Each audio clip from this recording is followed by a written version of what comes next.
여호수아가 백성에게 이르기를 마침에 제사장 7은 양각 나팔 7을 잡고 여호와 앞에서 나아가며 나팔을 불고 여호와의 언약궤는 그 뒤를 따르며 그 무장한 자들은 나팔 부는 제사장들 앞에서 행진하며 후구는 궤 뒤를 따르고 제사장들은 나팔을 불며 행진하더라. 여호수아가 백성에게 명령하여 이르되 너희는 외치지 말며 너희 음성을 들리게 하지 말며 너희 입에서 아무 말도 내지 말라. 그리하다가 내가 너희에게 명령하여 외치라 하는 날에 외칠지니라 하고 여호와의 궤가 그 성을 한 번 돌게 하고 그들이 진영으로 들어와서 진영에서 자니라. 또 여호수아가 아침에 일찍이 일어나니 제사장들이 여호와의 궤를 메고 제사장 7은 양각 나팔 7을 잡고 여호와의 궤 앞에서 계속 행진하며 나팔을 불고 무장한 자들은 그 앞에 행진하며 후구는 여호와의 궤 뒤를 따르고 제사장들은 나팔을 불며 행진하니라. 그 둘째 날에도 그 성을 한 번 돌고 진영으로 돌아오니라. 엿새 동안을 이같이 행하니라. 7째 날 새벽에 그들이 일찍이 일어나서 전과 같은 방식으로 그 성을 7번 도니 그 성을 7번 돌기는 그날뿐이었더라. 7번째에 제사장들이 나팔을 불 때에 여호수아가 백성에게 이르되 외치라! 여호와께서 너희에게 이 성을 주셨느니라. 오늘은 3월 15일 월요일입니다. 우리 지난주에는 나주품 기도회로 매일 묵상이 없었는데 오늘부터 다시 매일 묵상을 시작하도록 하겠습니다.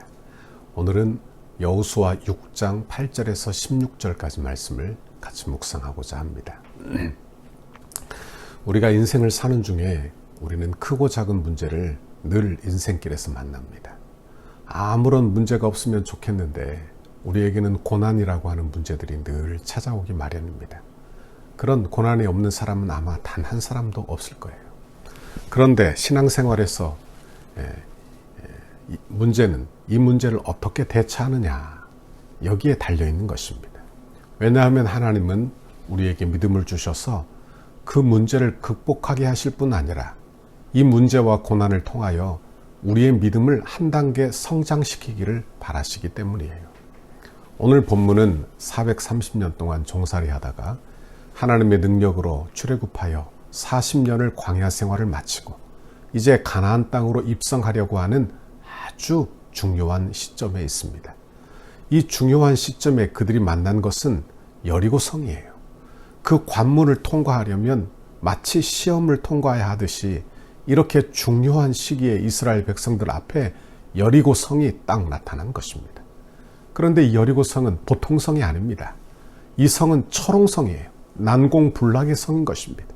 아무도 들어갈 수 없는, 도무지 넘볼 수 없는 엄청나고 크고 놀라운 성이 되는 것입니다.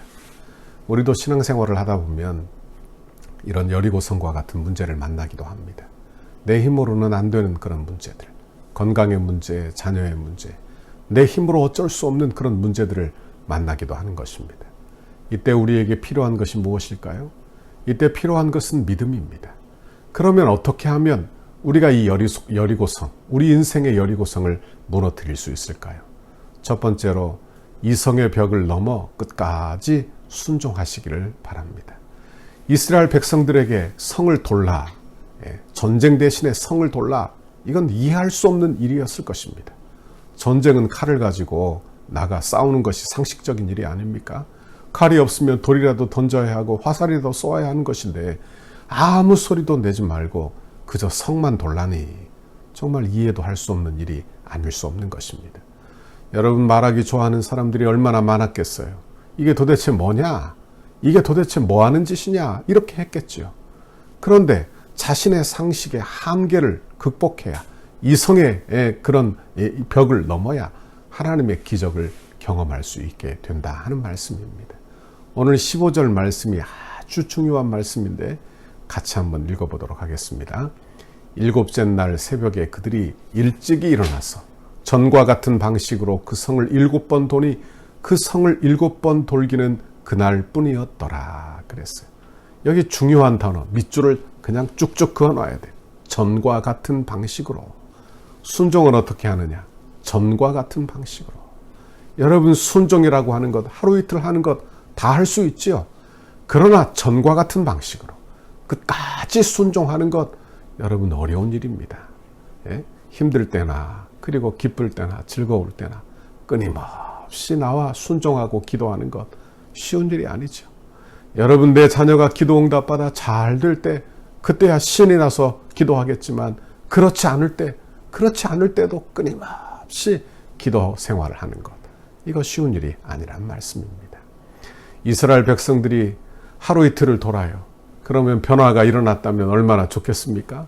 하루 돌면 벽돌이 하나 떨어지고 두 번 돌면 벽돌이 또 떨어지고 금이 가고 무슨 변화가 일어난다면 아마 열심히 돌 그런 어떤 동력이 생겼을 거예요. 그러나 돌라 하는데 여러분 아무런 일이 일어나지 않아요. 우리도 한번 생각해 보십시오. 작정하고 내 자녀들을 위하여 또 내 남편을 위하여 기도합니다. 그러면 기도하면 말투라도 좀 달라져야 되고, 기도하면 뭔가 좀 삶에 좀 변화가 있어야 되는데 더 안 좋아지고 더 나빠진다면 누가 끝까지 순종할 수 있겠느냐? 여러분 순종하는 사람은 하나님을 신뢰하는 사람인 줄로 압니다. 하나님을 아는 사람. 여러분 순종이란 마지막까지 순종하는 것입니다. 끝까지 순종해야 그것이 순종되는 것입니다. 날이 밝기 전에 새벽이 가장 어둡다고 하지 않습니까? 응답받기 전에 여러분 의심이 크게 일어나는 거예요. 그러므로 끝까지 순종자라는 저와 여러분의 신앙생활이 다 되기를 바랍니다. 응답받기 전 우리가 끝까지 순종한다면 하나님의 역사가 일어나는 것입니다. 여리고성, 이렇게 우리가 순종할 때 하나님께서 벌써 작업하고 계시는 거예요. 하나님의 역사가 일어나는 거예요. 내 눈에는 보이지 않아요. 그러나 하나님께서 벌써 지금 만지고 계시는 거예요. 성벽을 허물고 계시는 거예요. 그 기둥을 흔들고 계시는 거예요. 때가 차면, 기도의 분량이 다 차면 이제 그 여리고성은 와르르 무너져 내리게 되는 것입니다. 저와 여러분에게도 올 이번 한 주간 이런 은혜와 축복을 하나님이 주시기를 간절히 바랍니다. 두 번째로 자기 생각을 내려놓고 순종하시기를 바랍니다. 신앙생활은요, 순종을 배우는 여정이라 그렇게 말씀드릴 수 있을 것입니다. 이스라엘 백성들을 보십시오. 그들은 쉽게 가나안 땅에 들어갈 수도 있었는데 왜 40년 동안이나 광야 생활을 해야 했습니까? 그 이유는 그들이 순종하지 못해서예요. 이스라엘 백성들, 그들은 가나안 땅에 들어가 순종의 백성, 하나님의 백성이 되어야 하는 것입니다. 그런데 가나안 땅은 준비되었지만 그들이 출애굽하였지만 하나님의 자녀 되지 못한 거예요. 그러니 하나님은 광야로 그들을 돌리셔서 하나님을 신뢰하도록, 순종을 배우도록, 은혜를 알도록 그렇게 훈련을 시키게 되는 것입니다. 우리의 인생 어찌 보면 내 머리로 복잡하게 이리 굴리고 저리 굴리고 이리 해보고 저리 해보다가 오히려 문제가 더 복잡해지는 그런 경우들을 많이 경험하지 않습니까? 내가 쉽게 무슨 일을 해보려 하다가 더 돌고 돌아 제자리에 오는 그런 경우들이 얼마나 많으냐 하는 말씀이에요. 여러분, 그러므로 우리는 너무 머리 많이 굴리고 살지 말고요, 하나님의 말씀 신뢰하여 살기를 간절히 바랍니다. 그것이 가장 빠른 길이에요. 내 목소리가 너무 크면 주의 음성을 들을 수가 없게 됩니다. 제가 학생 때 도서관에서 공부하고 있다 보면 친구들이 가끔 헤드폰을 끼고 이어폰을 끼고 들어와요. 그리고는 제게 말합니다. 그런데 목소리가 얼마나 큰지 몰라요. 왜?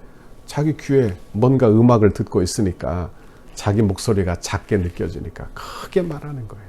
그러면 제가 얼른 제지하죠. 적게 말하라. 여러분 보십시오.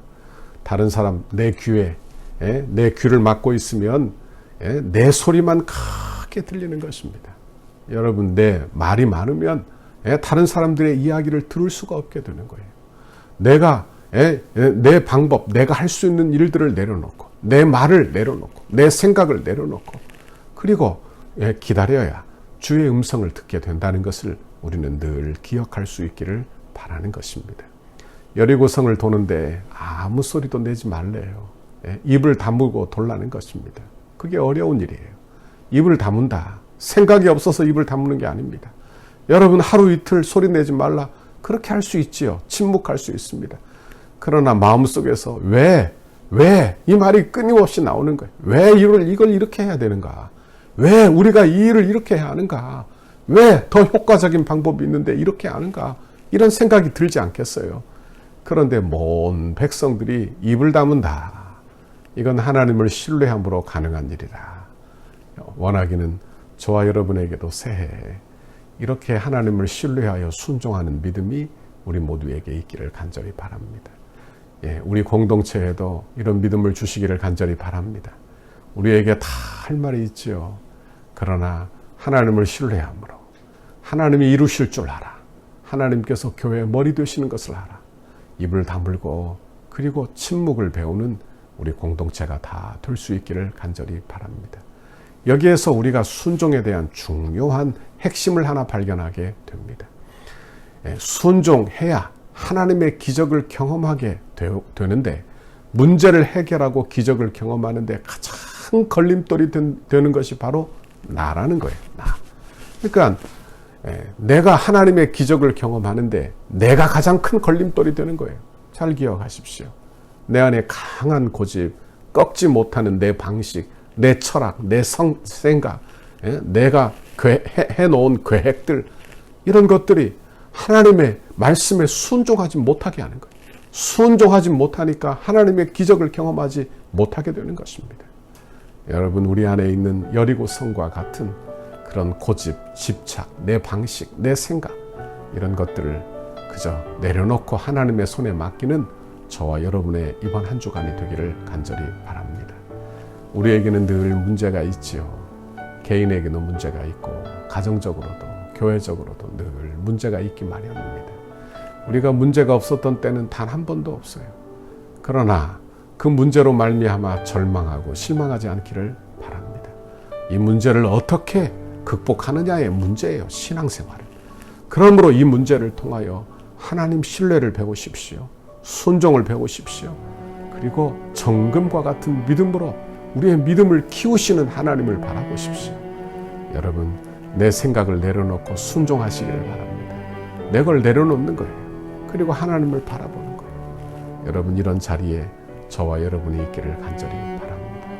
이번 한 주간도 이제 시작입니다. 이제 새 학기가 시작이 되어 두 번째 주가 되었어요. 원하기는 여러분의 자녀들에게, 가정에, 또 하나님께서 여러분의 직장에, 사업에 하나님께서 은혜 주시기를 간절히 바랍니다. 내 생각이 많지만 하나님의 뜻을 구합니다. 그런 마음으로 오늘도 주의 뜻을 구하고 순종 잘하는 믿음의 사람, 내 입을 닫고 내 생각을 그치고 하나님의 뜻을 구하는 사람, 이 사람이 저와 여러분의 오늘 하루의 신앙생활이 다 되시기를 주님의 이름으로 축원합니다. 같이 기도하겠습니다. 하나님 아버지, 감사합니다. 생각 많고 그리고 고민 많고 염려 많은 우리를 찾아오셔서 그 여리고성과 같은 그 난공불락의 문제 앞에서 입을 다물라, 그리고 순종하라 말씀하시는 주의 음성을 듣게 하시니 감사합니다. 내 앞에 아무런 해결책도 없음에도 불구하고 그저 하나님 말씀에 순종한 이스라엘 백성들처럼 그저 주를 신뢰하고 순종을 배우는 우리의 신앙생활 이번 한 주간이 되도록 주께서 복내려 주옵소서. 어떤 문제를 만나든지 절망부터 하지 않게 해주시고 불평부터 하지 않게 해주시고 하나님 신뢰를 배우는 우리의 신앙생활이 다 되도록 복에 복을 내려 주옵소서. 예수님 이름으로 기도하옵나이다. 아멘. 우리 교회를 향한 주님의 뜻을 이루소서. 성전 건축을 위한 100대 기도문은 함께 읽고 기도하시겠습니다. 오늘은 주일 그리고 월요일 함께 읽고 기도하시겠습니다. 7페이지 안수 집사님들과 권사님들을 위하여.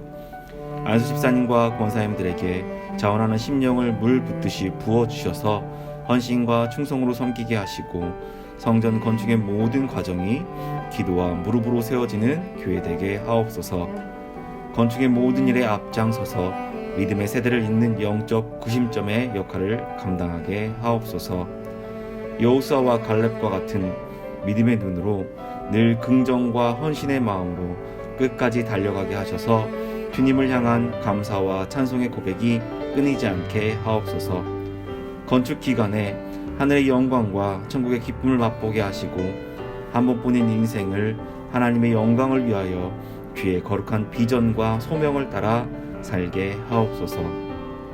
믿음의 기초 위에 기도와 헌신의 벽돌을 쌓아 올리며 주님의 몸된 교회를 이루어가게 하시고 안수 집사님, 권사님들의 가정과 생업 위에 주님의 은혜와 보호하심이 넘쳐나게 하옵소서. 오늘 건축에 앞장선 지도자를 위해 건축위원장 장로님들을 위하여 기도하시겠습니다. 건축을 위해 가장 앞장서서 섬기시는 건축위원장 장로님들께 영육간의 강건함을 주옵소서. 기도하는 내용마다 충만하게 응답해 주시고 실무를 감당할 때마다 돕는 일꾼들을 허락하옵소서. 기초를 닦고 뼈대를 세우며 공간을 아름답게 채워나가는 모든 과정에서 건축위원회와 모든 업체를 잘 조율할 수 있는 지혜와 지도력을 주옵소서. 시대를 읽는 통찰력과 통전적 사고, 다음 세대를 볼 수 있는 눈, 그리고 작은 일을 보는 눈도 주옵소서. 맡겨주신 일을 끝까지 감당할 수 있는 건강을 주시고 가정 가운데 은혜와 사랑이 충만케 하셔서 거룩한 일에 앞장서는 은혜가 있게 하옵소서. 주님께서 건축위원회와 소위원회의 머리가 되시며 위로부터 임하는 지혜와 지식과 능력으로 충만하게 하옵소서. 건축위원장을 중심으로 건축위원들의 마음이 온전히 하나 되게 하시고 감사와 전하는 심령으로 맡겨진 소명을 넉넉히 감당하게 하옵소서. 건축위원들에게 갑절의 영광과 최고의 전문성을 주셔서 덕소교회 건축이 한국교회사의 한 면을 장식하게 하옵소서. 하나님께서 맡기신 건축을 위해 충성을 다하게 하시고 디자인과 실내 장식, 시공과 감리에 대한 탁월한 지혜를 주셔서 덕소를 대표하며 지역을 섬기는 건축이 되게 하옵소서. 건축위원들에게 섬김의 마음을 주시고 세밀한 부분까지 살펴 건축의 모든 과정이 순적하게 진행되게 하옵소서. 건축 과정이 소위원들 모두의 기쁨이 되고 날마다 기적을 체험하는 은혜가 있게 하시며 모든 과정이 부담이 아닌 축복임을 깨달아 늘 감사한 마음으로 진행하게 하옵소서. 소위원들에게 건축에 관한 이해력과 지식을 주셔서 모든 일이 물 흐르듯이 은혜롭게 진행되게 하시고 비전과 통찰력을 주셔서 향후 펼쳐나갈 교회의 사역들을 지혜롭게 준비하게 하옵소서. 소위원들이 하나 되게 하시고 시공과 감리를 잘 조정하며 공사 현장을 잘 관리하여 모범적인 건축 현장이 되게 하셔서 경제성, 실용성, 기능성을 살린 아름다운 건축을 이루게 하옵소서. 실무를 감당할 때 성실과 희생, 모범을 보이며 기쁨과 평안으로 잘 감당케 하시고 아주 작은 부분까지 하나도 놓치지 않게 하옵소서. 개인의 주장이나 이기심이 조금도 틈타지 못하도록 늘 기도하며 겸손한 마음으로 섬기게 하옵소서. 예수님의 이름으로 기도드립니다. 아멘.